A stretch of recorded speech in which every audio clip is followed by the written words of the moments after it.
Panteón de San Isidro. El Panteón Infantil de San Isidro es quizá el único cementerio de este tipo en la Ciudad de México. En sus numerosas tumbas descansan los restos mortales de cientos de niños, bebés y adolescentes, cuyas vidas terminaron mucho antes de haber empezado. Pedro Hernández había sido sepulturero de este lugar durante muchos años. A pesar de lo que la gente piensa, este es uno de los trabajos más tranquilos que alguien puede obtener, aunque también es triste, puesto que al trabajar en el panteón infantil, en más de una ocasión sintió un nudo en la garganta a ver el dolor de los padres al enterrar a un hijo. Por otra parte, también era un trabajo donde a menudo tenía momentos para reflexionar. Los árboles que servían como una ampliación del muro exterior del panteón lo aislaban del ruido externo, lo cual le brindaba una sensación de paz inigualable. Por otra parte, a diferencia de los panteones de adultos, en el infantil no se respiraba melancolía o tristeza, simplemente paz. Esa mañana, Pedro se sentía muy cansado. El día anterior tuvo que abrir una fosa porque Alfonso, su compañero, había enfermado de gripe y no había asistido. Por lo visto tampoco iría ese día, pues sus cosas no estaban en la oficina. Salió de la oficina y dio una vuelta de revisión con sus tijeras, un rastrillo, una cubeta y una pala. El servicio funerario estaba programado hasta las 12, por lo que tenía un buen tiempo para dedicarse a otras cosas. Hizo algunos arreglos, juntó basura y flores marchitas que retiró de los floreros, barrió las hojas secas de los árboles y podó el pasto de algunas tumbas. En todas estas acciones se le fue el tiempo. Cuando revisó su reloj, ya eran las 11:45 y pronto llegaría el servicio funerario que esperaba. Puntualmente llegó el cortejo, compuesto por una camioneta de servicios funerarios en la que venía el cuerpo, seguida de muchos autos y un camión que llevaba a los dolientes.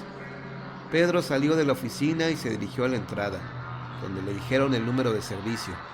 Él les indicó el lugar, fue por sus herramientas y se dispuso a esperar junto a la fosa a los asistentes. Inmediatamente reconoció de entre la gente a los padres de la criatura. La madre era una mujer de baja estatura, no mayor de 30 años, vestida de negro, con el cabello recogido en una cola de caballo. Sus ojos transmitían un dolor inimaginable, ya secos de tanto llorar. El padre la llevaba del brazo, casi sosteniéndola. Era un hombre joven también, aunque parecía un viejo. Era como si todos los años del mundo le hubieran caído encima con la muerte de su descendiente. Llegaron entonces los arreglos de flores. Pedro siempre se sorprendía con la cantidad de flores que se ocupaban en esos casos. Arribó también un sacerdote, dio la bendición al féretro, lo roció con agua bendita, al igual que a la sepultura, y recitó el Salmo 23. El Señor es mi pastor, nada me falta. En verdes campos me hace reposar. Después se acercó a los familiares y les dijo algunas palabras de consuelo. Pedro escuchó que el cuerpo pertenecía a un niño llamado David Gómez, de 8 años de edad. Pronto llegó el momento más difícil y desgarrador, el del entierro. A menudo él también sentía tristeza al echar tierra sobre los cajoncitos que contenían la alegría y vida entera de los padres. Siempre era un momento difícil. Pedro tenía 2 hijos ya jóvenes, así que siempre fue solidario con los padres que observaba, pues el dolor de la pérdida era tan grande que ni siquiera el estado posterior a la muerte tenía nombre. Cuando moría el esposo o la esposa, quedabas viuda o viudo. Cuando morían los padres, quedabas huérfano o huérfana. Pero si moría tu hijo, ¿seguías siendo padre? Estos pensamientos rondaban su mente cuando el sacerdote le indicó con la mirada que era tiempo de bajar el cajón. Así lo hizo con la ayuda de unas cuerdas. Ya abajo, un mar de flores llovió sobre el ataúd de David. El silencio antes reinante se rompió por el fuerte llanto de los familiares. La madre, de rodillas, gritaba: «David, levántate, hijito. Por favor, no te mueras». Era una escena que hubiera conmovido a cualquiera. Tocó el turno a Pedro de ejecutar su labor. Pala a pala fue echando tierra sobre el féretro del pequeño niño. Los padres permanecieron ahí mucho tiempo, después de que los asistentes les hubieran dado el pésame, colocando flores encima de la tierra recién removida. Ese día fue muy triste para Pedro. No dejaba de pensar en el entierro del pequeño niño. Mientras abordaba el metro, hizo mentalmente una oración por él y sus padres. Al paso de los días, Pedro retomó su rutina. De hecho, había tenido tanto trabajo arreglando algunas otras tumbas que casi olvidaba al pequeño David, de no ser por su madre, que todos los días llegaba antes del mediodía y se iba hasta que el panteón cerraba.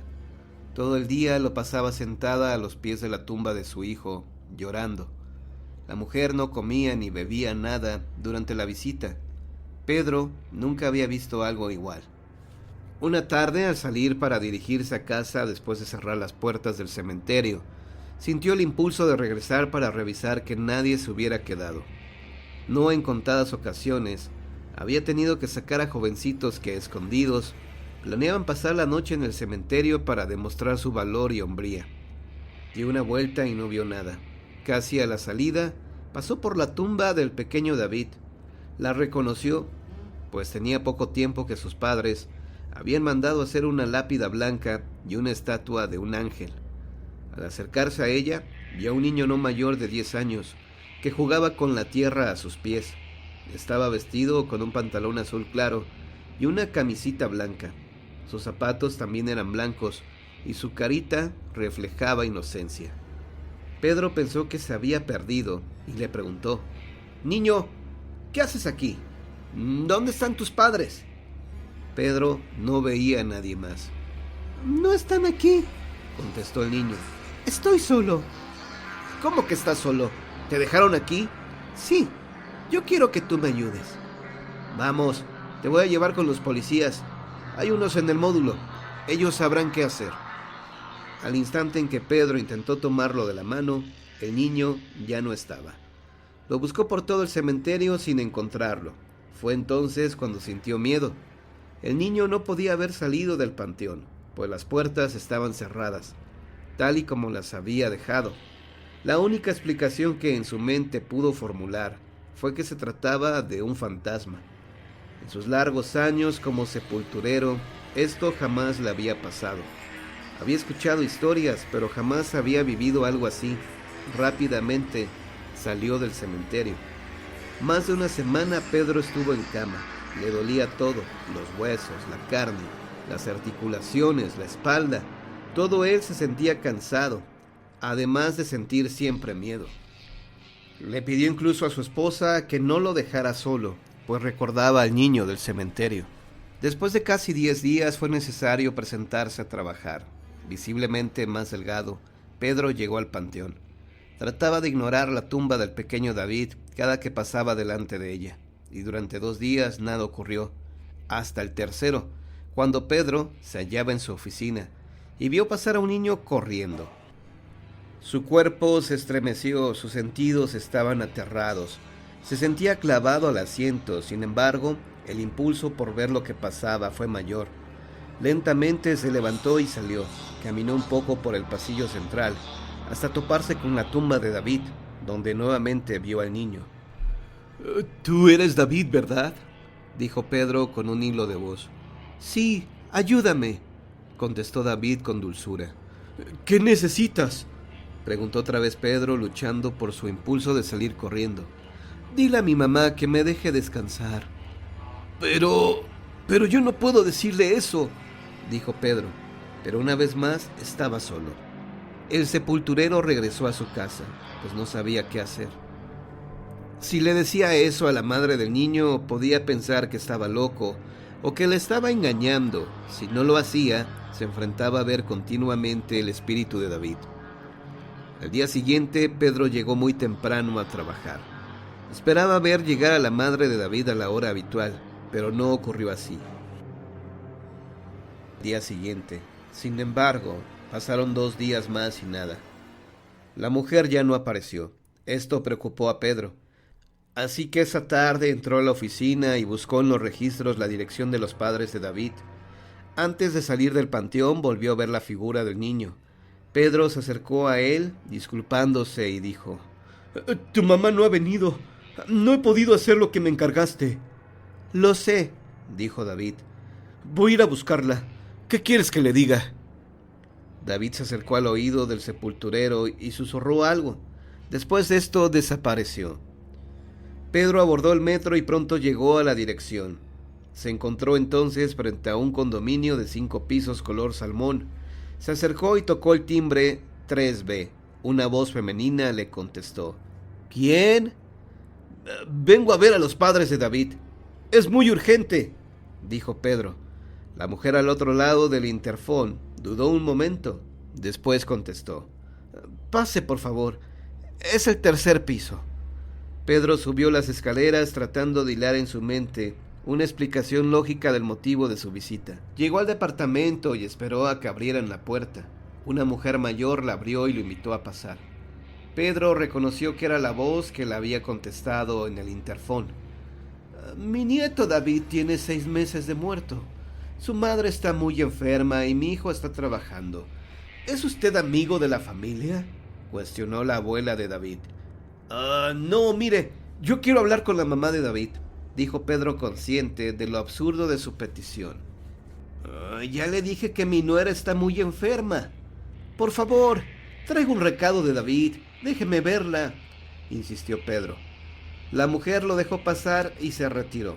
Pedro dio un vistazo a la sala. En todas partes había fotos de la familia que antes había sido feliz.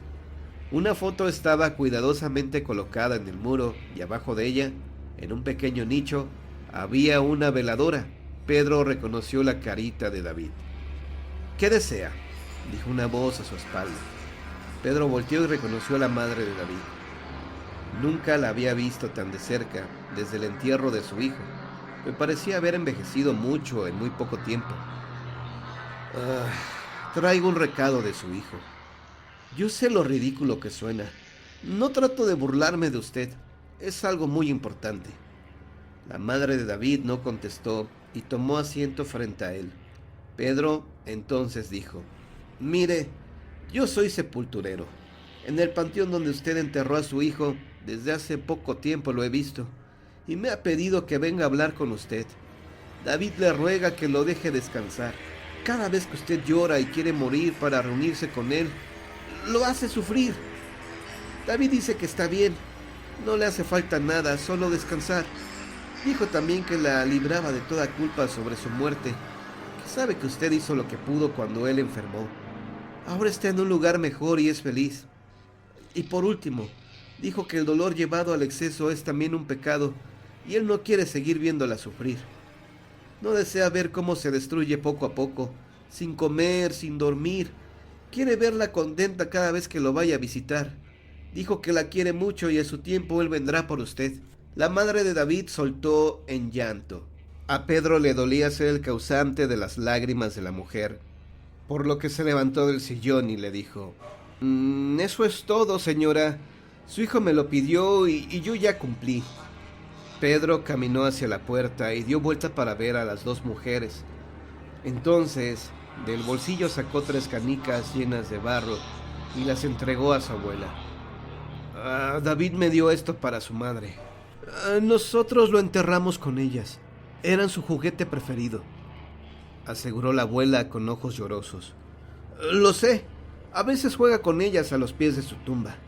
Con estas palabras, Pedro salió del departamento. Pocos días después, Pedro fue visitado por la madre de David, quien le agradeció cumplir el deseo de su hijo y hacerla reflexionar sobre su conducta. Ambos dieron un paseo por el panteón hasta llegar al pasillo donde estaba sepultado David. Al llegar a la tumba, la mujer externó: David era muy juguetón y alegre. Se la pasaba jugando con sus canicas en la tierra hasta que enfermó. Lo imagino, dijo Pedro. Todos los días encuentro su nombre en la tierra junto a los hoyitos donde juega con sus canicas. Señaló la tierra en donde se leía el nombre. A los lados se veían las trayectorias trazadas por las canicas al ser lanzadas. Los panteones infantiles, lejos de ser lugares fúnebres, son a menudo sitios alegres, llenos de globos, juguetes y flores, como si evocaran la vida de risas y juegos que sus huéspedes llevaron. Una noche en el cementerio. Leyenda colonial.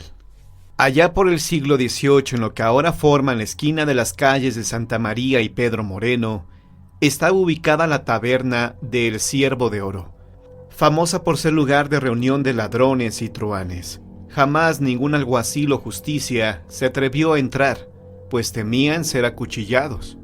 Entre aquella taberna de pillos, destacaba un tal Pedro Santibáñez, de quien nadie conocía su procedencia, pero se sabía que siempre llevaba la cartera llena de oro. Este hombre era déspota y agresivo, y muy a menudo, con tal de hacer alarde de su oro, pagaba las cuentas del vino que todos los pillos consumían.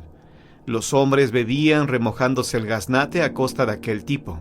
Una noche, mientras Pedro Santibáñez estaba en la taberna completamente ebrio, invitó a 5 pillos para que fueran a su casa a seguir bebiendo.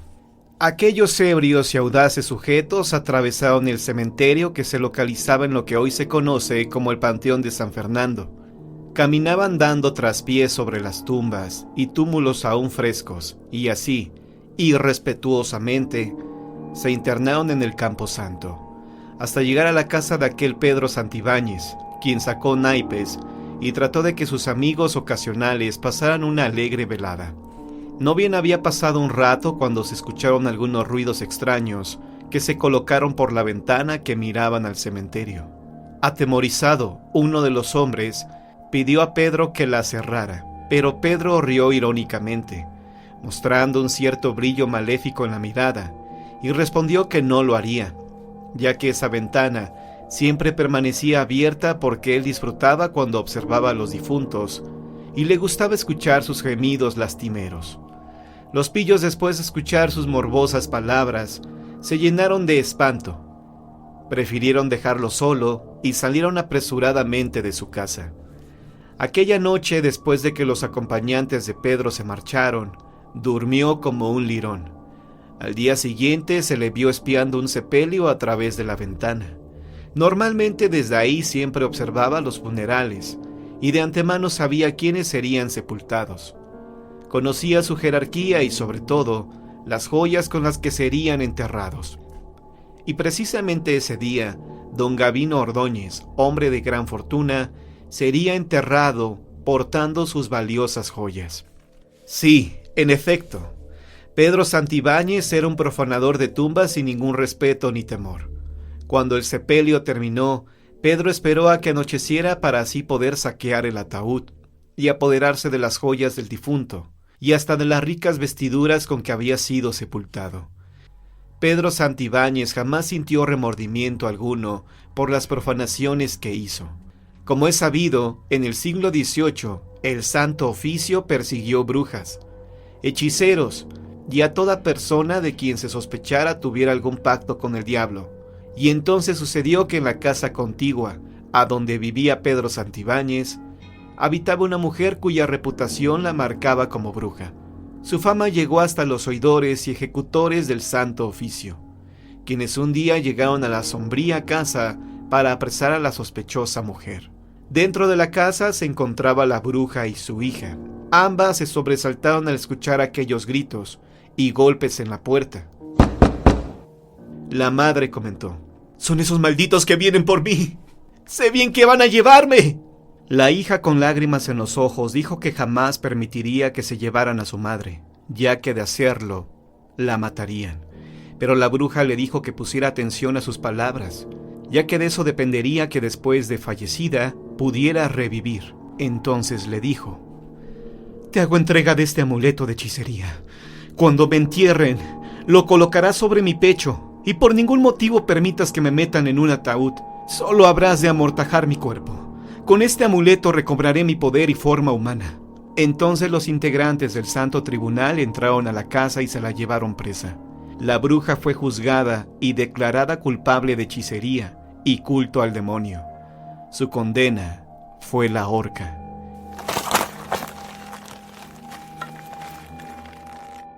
Estando ya en la plaza principal, la subieron al cadalso para cumplir la sentencia. mientras toda la gente gritaba: ¡Muere! ¡Muere, bruja maldita! ¡Deberían quemarte viva! ¡Mujer de Satanás! Concluida la ceremonia, Fray Gómez Uastegui entregó a la hija de la bruja el cuerpo de su madre y le preguntó si tenía el ataúd. Ella contestó que la última voluntad de su madre había sido que la enterraran solamente envuelta con una mortaja. Entonces la bruja fue llevada al cementerio. Esa misma tarde, por disposición del Santo Oficio y gracias a la intervención del fraile, el cadáver amortajado de la bruja fue enterrado en el camposanto, lo más lejos posible de las demás tumbas. Mientras tanto, Pedro Santibáñez observaba desde la ventana de su casa a la desconsolada hija hincada ante la tumba de su madre, y al único enterrador que se conmiseró de ella, y entonces confirmó que se trataba del sepelio de la bruja que habían ahorcado esa mañana. Antes de que la bruja fuera enterrada, su hija se acercó al cadáver y le colocó sobre el pecho aquel amuleto que brillaba esplendorosamente. Cuando Pedro vio destellar aquella joya, su codicia creció y pensó en la conveniencia de que aquel cadáver hubiera sido enterrado sin ataúd, ya que eso facilitaría sus maléficos planes. Tan pronto anocheció, Pedro llegó al panteón y comenzó a cavar. Cuando el cadáver quedó al descubierto, lo alumbró con un farol y buscó la hermosa joya entre la mortaja. Al tenerla en sus manos, se apresuró a cubrir la tumba y después se alejó llevándose consigo el misterioso amuleto, y ya en su casa, lo metió dentro del cofre donde solía guardar el producto de sus macabras rapiñas. La joya sería vendida pasados 2 días. A la noche siguiente, Pedro Santibáñez fue a celebrar su fechoría en la taberna del Ciervo de Oro. Y cuando estuvo borracho, nuevamente invitó a los pillos para que fueran a su casa. Los truhanes de ninguna forma aceptaron, ya que habían tenido suficiente con la desagradable experiencia que vivieron días antes.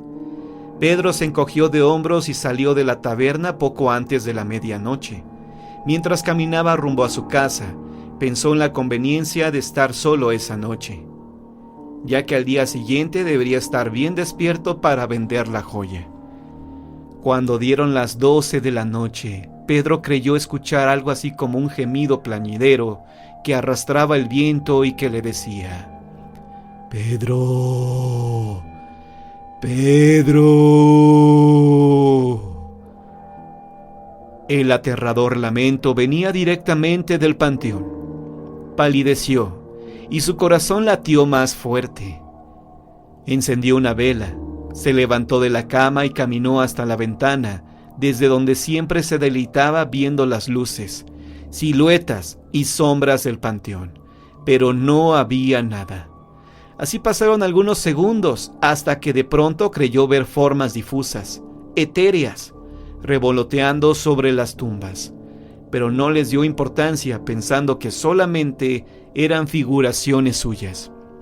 Regresó a su cama imaginando la fortuna que obtendría después de vender la joya, pero no bien había puesto la cabeza sobre la almohada, cuando nuevamente escuchó un ruido que ahora provenía de la puerta. Escuchó como si alguien la hubiera abierto y de pronto sintió unos pasos muy cerca de él que se arrastraban en dirección a su alcoba.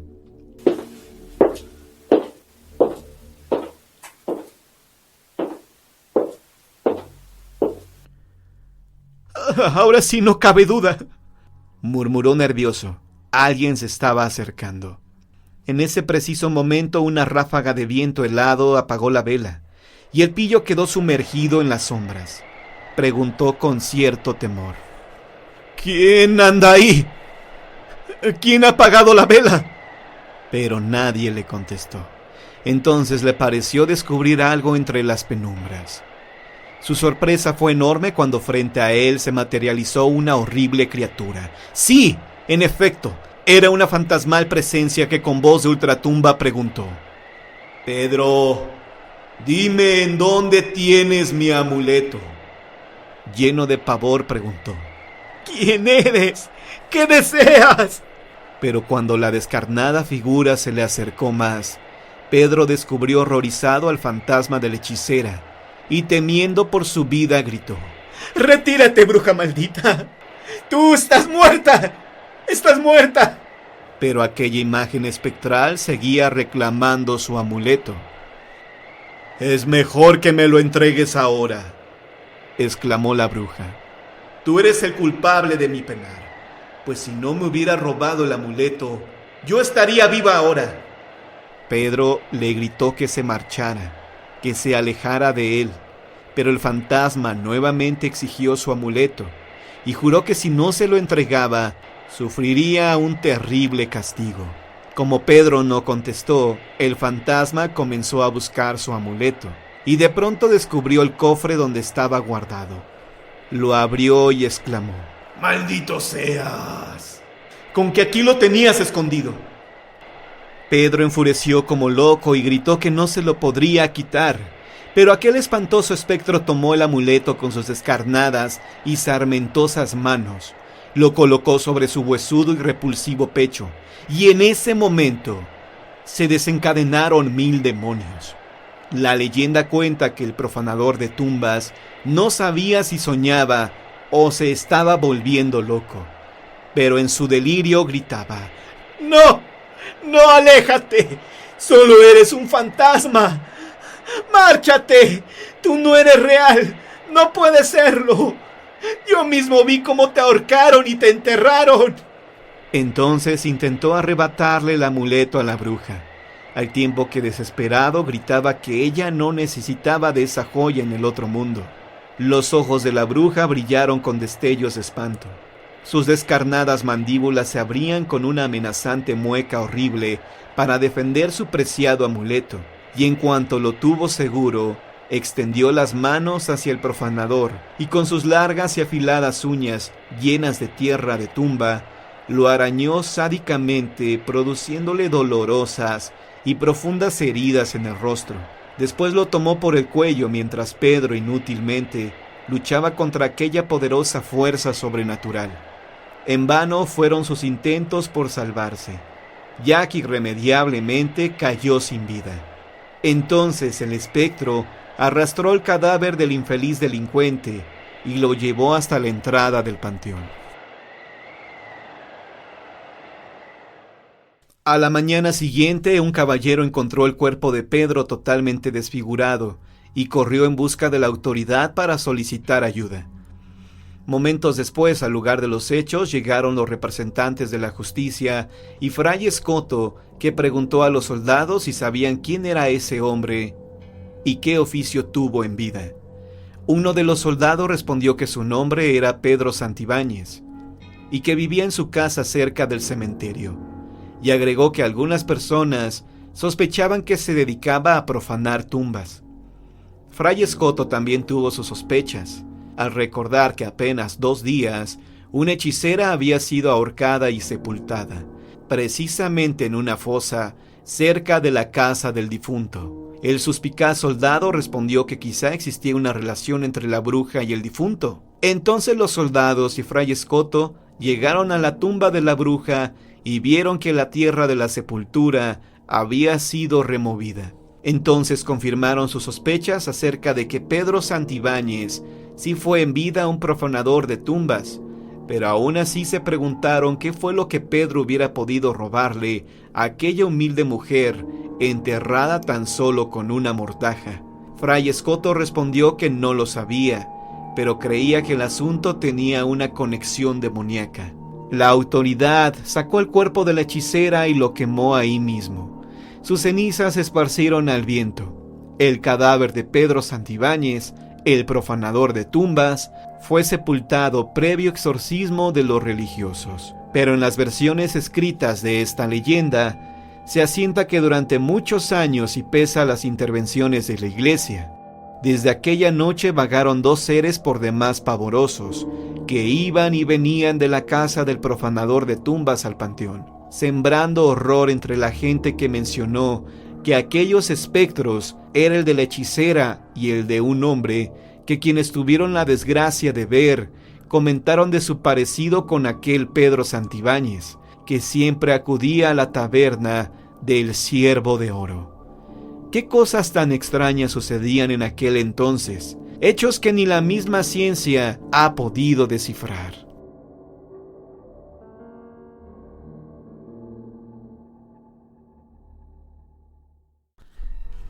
El ladrón del cementerio. Hace muchísimo tiempo, allá en la época de la colonia, había una ancianita de rancia estirpe, descendiente de uno de los primeros conquistadores, que vivía sola en una gran casona que por el descuido de muchos años y la indiferencia de la anciana dueña sin duda, había vivido épocas mejores. La vieja casona parecía que se iba a caer de un momento a otro. La ancianita, que no tenía ningún ser querido que la cuidara, murió sola, triste y abandonada, y en su última voluntad pidió que se la enterrara con algunas de sus joyas y pertenencias, donando lo demás a los pobres, ya que no tenía a nadie que se las heredara. Así se cumplió a la señora su última voluntad, y fue enterrada con algunas de sus cosas personales de gran valor. Pasaron algunos años de ese nuevo siglo XVII y unos cuidadores que eran compadres, poco escrupulosos y de reciente ingreso en el cementerio de Tlatelolco, por pláticas baladíes con enterradores ya viejos, se enteraron de la vieja historia del tesoro con el que la señora había sido enterrada. Así que una oscura noche de invierno en puntos beodos, decidieron sacar las cosas de valor que tuvieran ahí adentro. Así pues, bajo los humos del alcohol, cobijados por la medianoche, ambos comenzaron a profanar la tumba de la cual sacaron las joyas que pudieron. Pero a uno de los hombres le llamó la atención un anillo que el cadáver llevaba en uno de sus dedos. Al tratar de quitárselo, no podía, puesto que el anillo se había atorado. Al no poder sacarlo, el hombre utilizó la pala que llevaba para cortar el dedo de un certero golpe.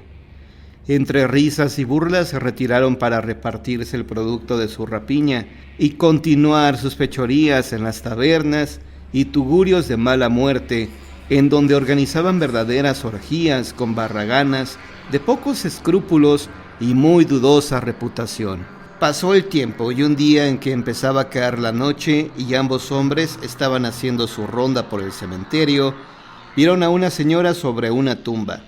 Ambos pensaron que era alguien que fue a visitar a sus muertos. Muy quitados de la pena, se le acercaron y le pidieron que se saliera del cementerio, que ya no eran horas de visita. La señora no les hizo caso y siguió arrodillada. Ambos bellacos se molestaron y la sujetaron de los brazos para sacarla.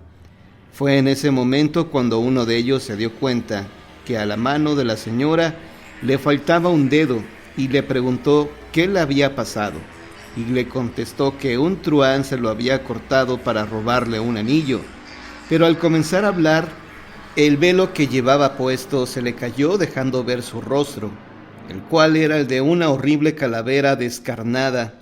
En ese momento se percataron de que estaban a los pies de la tumba que días antes habían saqueado. La horrible calavera volteó su rostro hacia el hombre que le había arrancado el dedo para robar el anillo que llevaba, y con voz lastimera y cavernosa le pidió que le devolviera su dedo con el anillo robado. Los dos bergantes acobardados salieron corriendo con todas sus fuerzas hasta llegar a sus casas situadas cerca del mismo cementerio, donde se encerraron a piedra y lodo. El enterrador que había hurtado el anillo se embruteció con botellas de vino y finalmente se durmió, pero no bien había conciliado el sueño cuando entre su conciencia escuchó extraños ruidos que se acercaban poco a poco hasta su lecho, y sintió helarse la sangre cuando la pálida luz de la luna llena que se filtraba por el balcón descubrió estupefacto al pie de su cama el horrible espectro de la anciana mujer que le exigía más que pedir, le entregara su dedo y anillo. El desgraciado enterrador ladrón trató de huir, pero por más que lo intentaba, el espectro de la muerta no le dejaba ir. Finalmente ésta comenzó a desaparecer, pero el desgraciado y vulgar ladrón murió de un infarto, quedando grabado en su rostro una horrible mueca de espanto y terror indescriptible. Al día siguiente, con las primeras luces del alba, encontraron el cuerpo junto a la tumba de la señora, Ella lo arrastró hasta el cementerio. Su compañero y compadre quedó loco de remate al descubrir que la mano derecha de su amigo estaba sin un dedo y la cara con una expresión de terror, además del cabello blanco por el miedo que experimentó. Confesiones de un sepulturero. Historia escrita y narrada por Juan Antonio Mezcua. Lo que estoy por confesar es algo que jamás olvidaré. Esto lo viví hace muchos años en este camposanto.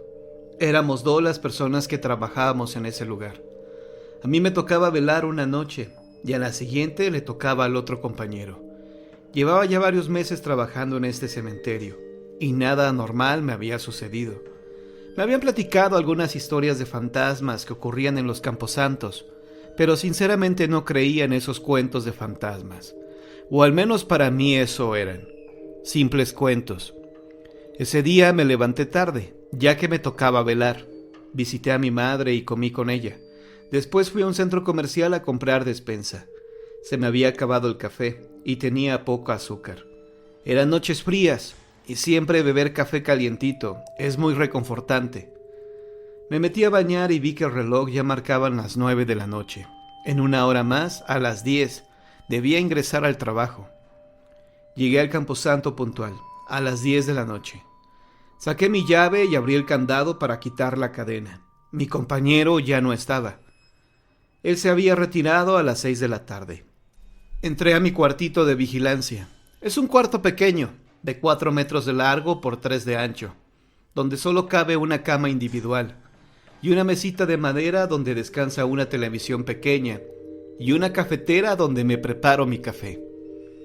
Esa noche todo marchaba con normalidad. Di mi ronda por todo el cementerio, iluminando todo el camposanto con mi lámpara, e ingresé a este cuartito para resguardarme del tremendo frío que se sentía esa noche.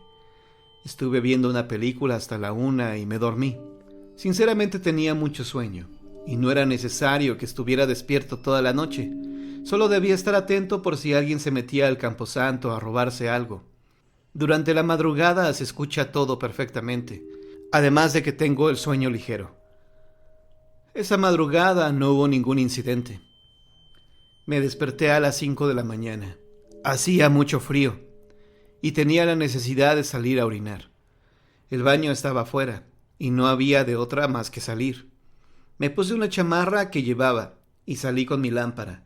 Fui al baño, hice de mis necesidades y cuando estaba por regresar a mi cuarto de vigilancia, observé que había una chica parada enfrente de una tumba.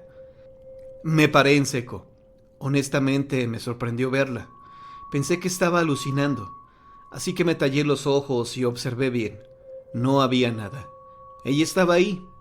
Me acerqué a ella, y cuando llegué al lugar en donde estaba esta chica, no se inmutó con mi presencia. Le dije: «Buenos días, señorita». Ella entonces volteó y me dijo: «Buenos días», extendiéndome la mano. Le di la mano y la suya la sentí muy helada. «Dígame por dónde entró», le pregunté. «Por la puerta», contestó ella. «¿Por dónde más?». No le dije nada. Estaba un poco desconcertado porque la puerta aún estaba cerrada. Ella me estaba mintiendo y no sabía por dónde había entrado. Quizás había brincado la barda, pero estas bardas eran altas. Medían al menos 3 metros de altura. «Espera aquí», le dije. «No se preocupe», me dijo ella. «Solo he venido a rezar». Pensé tal vez que quizás se me había olvidado poner la cadena y el candado, así que la dejé ahí parada para ir a la puerta principal del panteón. Cuando llegué a la reja, observé que la cadena y el candado seguían ahí, bien puestos, tal y como los había dejado la noche anterior. De nuevo se apoderó de mí la intriga, pues no sabía por dónde había entrado esta chica, así que regresé a la tumba donde ella se encontraba, pero al llegar, ella había desaparecido. No quise espantarme. No creía en las historias de fantasmas y me aferré a la idea de que esta chica había entrado por alguna parte que yo desconocía. Me di a la tarea de buscarla, pues quizás se había escondido y debía sacarla del cementerio. La estuve buscando por un rato, pero honestamente nunca di con ella. Finalmente acepté que ella ya se había marchado. así que regresé a mi cuarto de vigilancia, pues me dio mucho frío. Me acosté en mi cama y ya no pude dormir. Estaba intrigado por lo que había pasado. Esperé a que dieran las 8 de la mañana y abrí el cementerio. Ese día todo marchó con normalidad. Algunas personas fueron al panteón ese día y traté de hacer mis labores de lo más normal, aunque por momentos recordaba ese extraño incidente que había ocurrido en la mañana. Los días pasaron. Mi encuentro con esta chica se me había olvidado por completo, hasta que una tarde vi a una mujer acompañada de una jovencita que estaban arreglando la tumba en la cual había visto a esta joven.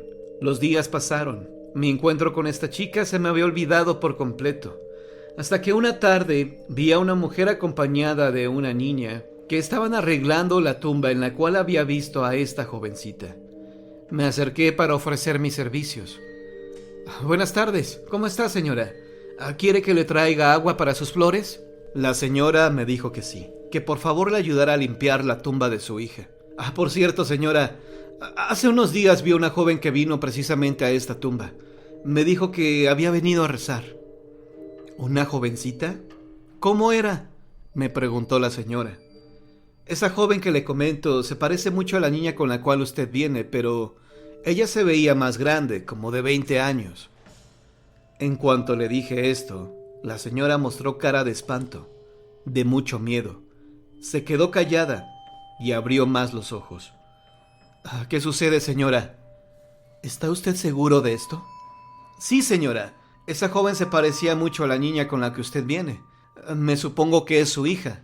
La señora agachó la cabeza y me dijo: Joven, esa chica que usted dice que vio es mi hija, la mayorcita, pero es ella la que está enterrada aquí. Me quedé mudo cuando la señora me dijo esto. No sabía qué pensar. Vi con mayor atención a la niña que venía con la señora. Una niña de unos 10 años de edad más o menos. Tenía un gran parecido físico a la muchacha que había visto unos días antes. Sabía que no podía estar equivocado. La señora secó sus lágrimas y sacó de su monedero una fotografía tamaño infantil en blanco y negro. ¿Es ella la chica que usted vio? Tomé la fotografía y la observé bien. Se trataba de ella. Sí, señora. Es ella la chica que vi hace unos días. Incluso hasta le di la mano y la sentí helada. Pobre de mi hija. Eso quiere decir que anda penando. Tendré que oficiarle una misa para que descanse en paz. Me retiré de ahí. Regresé a mi cuarto de vigilancia y me senté en mi cama. Me sentí un poco mal. Sentí que me faltaba el aire y pensé en muchas cosas. Que tal vez había visto un fantasma porque me quedaba poco tiempo de vida. Que la muerte me estaba buscando, pero gracias a Dios, nada malo me pasó. De esto hace ya varios años y sigo trabajando en este panteón. Afortunadamente nunca más la he visto y espero que esto nunca se repita.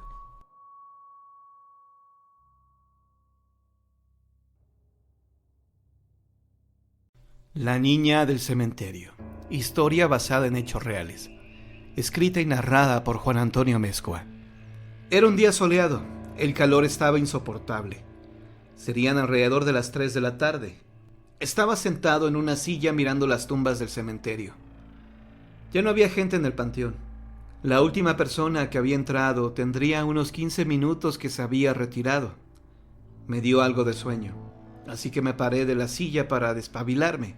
En ese momento vi a la distancia a una niña de unos 9 años de edad, caminando entre las tumbas. La verdad no supe de dónde había salido. Me supuse que había entrado alguna persona al panteón y que no me había percatado de esto, que esa niña venía forzosamente acompañada de un adulto, pues en un lugar como estos, no es común que entren niños solos. La niña iba como brincando, jugando. Me di cuenta que estaba feliz de estar ahí. Así que la seguí para preguntarle con quién había venido. Niña, espera. La niña pareció no escucharme. Ella seguía caminando y brincando entre las tumbas. Niña. Me acerqué a ella lo más que pude. Tampoco quería espantarla. Le hablaba y ella no me escuchaba, o quizá hacía que no lo hacía. Vi que llevaba un traje blanco, hermoso, parecía un vestidito de primera comunión.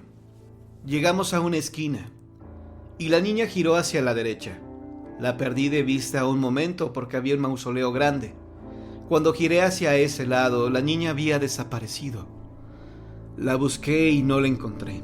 No había algún lugar en donde ella se escondiera, y enfrente solo había una barda de más de 2 metros de altura. Ella se desvaneció. Sentí que un escalofrío me recorrió todo el cuerpo, y entendí que esa niña era un fantasma. Me dio mucho miedo, y la verdad le corrí a la entrada del camposanto. Jamás me había pasado algo así en el tiempo que llevaba trabajando en este lugar. Mi hora de salida era a las 5 de la tarde, y en esa ocasión, por primera vez, cerré antes y me fui a mi casa. Le platiqué a mi mujer lo que había sucedido, y ella, que sabe mucho de estas cosas, me dijo que esa niña seguramente tendría poco tiempo de haber fallecido, que tal vez no sabía que ya había muerto. Al día siguiente que regresé al panteón, llegué con miedo. Honestamente, a mí me dan mucho miedo estos temas de los fantasmas. Le pregunté al administrador si recientemente se había enterrado a una niña, y me dijo que sí. Curiosamente había sido durante mis vacaciones, las cuales habían durado una semana. Me preguntó por qué me interesaba saberlo. Le dije que por nada, que había sido simple curiosidad. Él se acercó a mí y me dijo fijamente a los ojos: curiosidad, claro. Seguramente ya la viste, ¿verdad? ¿A la niña?, le pregunté. Y él me dijo: yo la vi al poco tiempo que la enterraron aquí, pero no la había dicho a nadie. Supongo que tú ya la viste, por eso me estás preguntando, ¿no? Le confesé lo que había pasado el día anterior, y le dije que todo esto a mí me daba mucho miedo. Tú tranquilo. La verdad, ya he visto muchos fantasmas en este panteón. Ignóralos y se van. ¿Cómo puedes ignorar a un fantasma?, me pregunté. Esa noche me tocaba velar en el cementerio y tenía miedo que durante la madrugada se me apareciera de nuevo la niña. Mi esposa me había dado un frasquito con agua bendita, por si acaso se me aparecía. Con el agua podría ahuyentarla, me dijo ella. Cayó la noche. Yo estaba algo nervioso. Escuchaba los ruidos normales de la noche, los perros, los gatos, y los asociaba de inmediato con la niña fantasma. Mis miedos se hicieron realidad a las 3 de la madrugada. No había podido dormir toda la noche, y afuera de mi cuarto de vigilancia, escuché la risa de una niña. Sabía que era ella, pues era imposible que una niña viva estuviera a esa hora jugando dentro del panteón, cuando éste ya estaba cerrado desde las 6 de la tarde. Quería ignorarla, como me lo dijo el administrador, pero la niña estaba afuera de mi cuarto tocando a la puerta. Escuché cómo su manita tocaba la puerta con insistencia, y me estremecí mucho cuando me dijo: ábreme, tengo miedo y mucho frío. Abrí la puerta con mucho miedo, y ahí estaba ella, paradita fuera de mi habitación, sufriendo por las inclemencias del tiempo, pues estaba lloviendo. Ella temblaba del frío. La invité a pasar y ella entró sin pensarlo. Al verla tan cerca, dudé por un momento si en verdad se trataba de un fantasma, pues ella lucía normal, como si no estuviera muerta. Me quedé callado. No sabía qué decirle. Ella rompió el silencio en cuanto me preguntó cómo me llamaba. Me llamo José. ¿Y tú? Me llamo Rosita, me dijo ella. Oye, ¿tú me puedes llevar con mis papás? ¿Qué hago aquí? No respondí. Me quedé callado, y el muerto parecía que era yo, porque por más que quería responderle, no podía hacerlo. No me salían las palabras para sus preguntas. Ella dejó de hacerme preguntas. Se acercó a una mesa que tenía por ahí y empezó a ver todo lo que tenía sobre esta. Un periódico viejo, una bolsa con pan y una Biblia. Ella comenzó a mirar con sus grandes ojos verdes a su alrededor, tratando de ubicarse en dónde estaba. ¿Qué es aquí? Nunca había venido aquí. Finalmente me armé de valor y tuve que ponerla al tanto. tuve que ser yo quien la pusiera al tanto de todo lo que estaba pasando. Mira, niña, este lugar es mi caseta de vigilancia. Estamos en un panteón. ¿En un panteón? ¿En un cementerio? ¿Esos lugares donde entierran a las personas que mueren? Sí, le contesté. ¿Y yo por qué estoy en un lugar así? Porque tú, niña, estás muerta. No es verdad. Yo no puedo estar. No. La niña comenzó a llorar. Miraba a ella sus brazos, sus manos, buscando algo inusual en su cuerpo. Pero lo cierto es que lucía normal. Quería consolarla, darle un abrazo y decirle que no llorara, pero ella solo me miró con tristeza y se dirigió hacia la puerta, tal vez resignada al saber lo que realmente estaba pasando. ¿Mis papás saben que yo...? Preguntó a medias. No quiso decir, ¿ya saben que estoy sin vida? Seguramente le dolía saberlo. Le dolía saber que ella ya no tenía vida, o al menos vida en este mundo. Sí, niña, tus papás ya lo saben. Ellos te vinieron a enterrar aquí.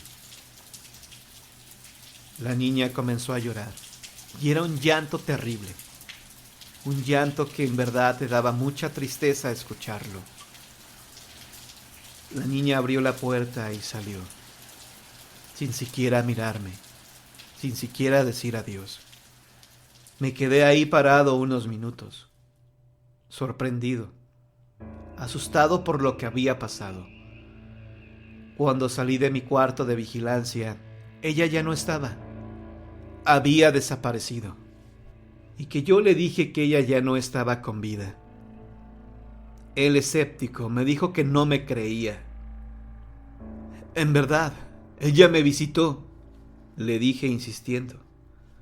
Me dijo que su nombre era Rosita. Seguramente tú investigaste su nombre, ¿verdad? Me dijo él. Te juro que no, amigo. Está bien, acompáñame, me pidió el administrador. Lo seguí hasta las oficinas del cementerio y sacó una carpeta en donde están anotados los últimos entierros. Checó en la lista y efectivamente, la última persona que había sido enterrado en este panteón era una niña de 8 años llamada Rosa Madrigal. La niña había fallecido en un accidente automovilístico cuando se dirigían a una iglesia para que ella hiciera su primera comunión. Sus padres habían sobrevivido al accidente y tenía apenas 1 mes y medio de haber fallecido. ¿Qué hacemos?, le pregunté al administrador. ¿A qué te refieres?, me preguntó. Creo que debemos decirle a sus padres que ella está penando, ¿no crees?, le dije. ¿Estás loco?, me contestó. Ellos aún no se recuperan de su pena, ¿y tú quieres atormentarlos diciéndoles que su hija se convirtió en un fantasma? No. Lo mejor es que la ignores. Le pedí que por favor me llevara a su tumba de la niña, y él aceptó no muy convencido. No quiero que hagas ninguna locura, me dijo el administrador. No haré nada, le contesté. Solo le rezaré todos los días para que pueda descansar en paz. Es tu decisión. Ahora es tu niña. Ahora es tu fantasma. Esa tarde salí del camposanto a comprarle una veladora. Observé que su tumba ya tenía un nicho, y ahí con cuidado le coloqué su veladora. Antes de marcharme a mi casa yo le rezaba. Lo cierto es que a partir de ese momento nunca más la volví a ver. Seguí colocándole una veladora cada vez que ésta terminaba. Un día llegaron los papás de la niña y me preguntaron si sabía quién era la persona que le ponía una veladora a su hija. No quise decirles que era yo, para evitarme problemas. Ellos me dijeron que por favor investigara quién era, para agradecerle por el gesto de ponerle una veladora en su tumba. Les dije que investigaría. Ese día, los padres de Rosita llevaban un retrato de ella. La colocaron en su nicho, y fue cuando vi nuevamente ese rostro angelical, esa niña de los grandes ojos verdes, que su vida se vio truncada en un accidente.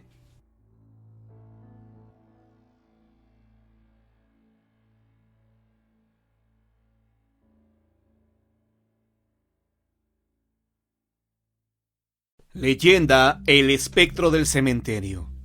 Los panteones, por el hecho de ser el lugar donde se entierran los cadáveres, es un sitio lúgubre, silencioso, que llena de espanto y pavor, como si alguien nos persiguiera, se volteara de reojo erizándose los cabellos de miedo. Por esto, en los cementerios se enlazan tantas leyendas y los cuentistas sitúan sus relatos en tenebrosos camposantos, para darles visos de horror a sus fantasías y de tener temblando de espanto a su auditorio. En el Panteón de Guadalupe, en la ciudad de Aguascalientes, se han ubicado muchas historias, las que cuenta la gente, y tan solo al pasar frente a él, se apodera de las personas un miedo, como si un muerto saliera a perseguirlas. Una de tantas leyendas que corren de boca en boca es la que escribió el profesor Alonso Montañez, en la que relata que el señor Jesús Infante, un conocido cantero del lugar, fue requerido por don Carlos Espino para realizar un trabajo, para él muy importante, pues era terminar un monumento familiar en el Panteón de Guadalupe, con la súplica que el trabajo debería ser terminado el día que les había fijado don Carlos. Don Jesús aceptó el compromiso e inició su labor dentro del cementerio, siendo más laborioso la faena de lo que él pensaba. Se acercaba el plazo y el cantero estaba nervioso por saber que no era posible terminar que le había encomendado. Solo faltaba un día, y al ir por un andador a recoger un material, escuchó ruidos extraños.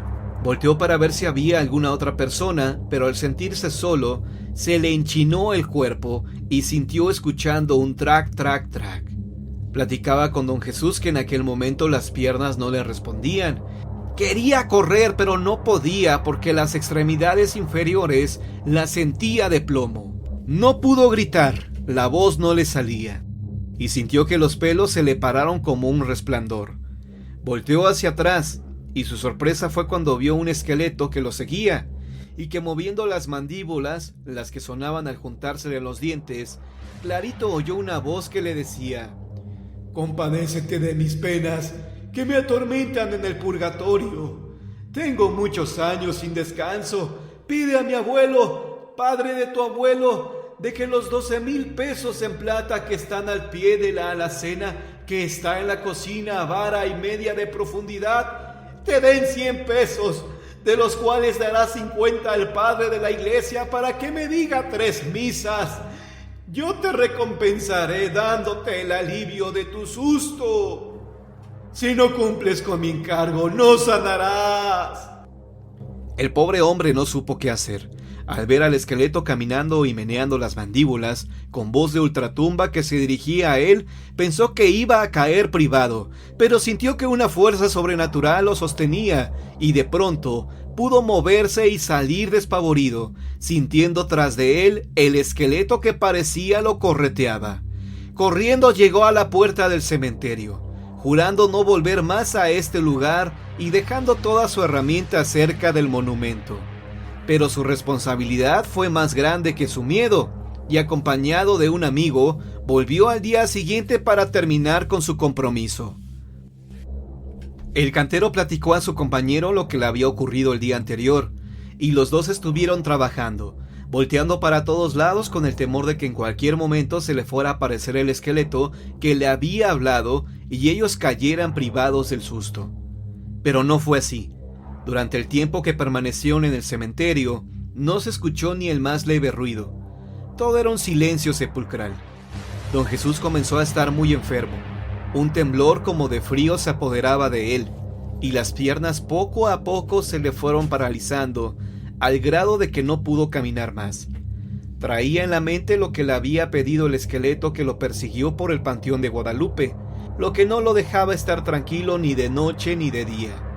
Habló con un pariente, le contó lo sucedido, y en una silla de ruedas lo acompañó a sacar el entierro, pidiéndole el dinero para mandar decir las misas que el difunto necesitaba para poder salir del purgatorio.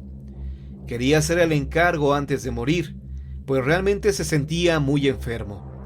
Después de haber cumplido lo que le había indicado la calavera, don Jesús comenzó a sentir alivio. Poco a poco empezó a sentirse mejor, hasta haberse recuperado totalmente.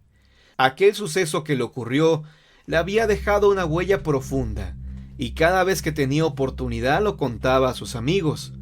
En una ocasión que se lo refirió a un pariente lejano, este le dijo: Hace muchos años le pasó lo mismo a Joaquín Sánchez, cuando fue a visitar la tumba de su madre al Panteón de Guadalupe.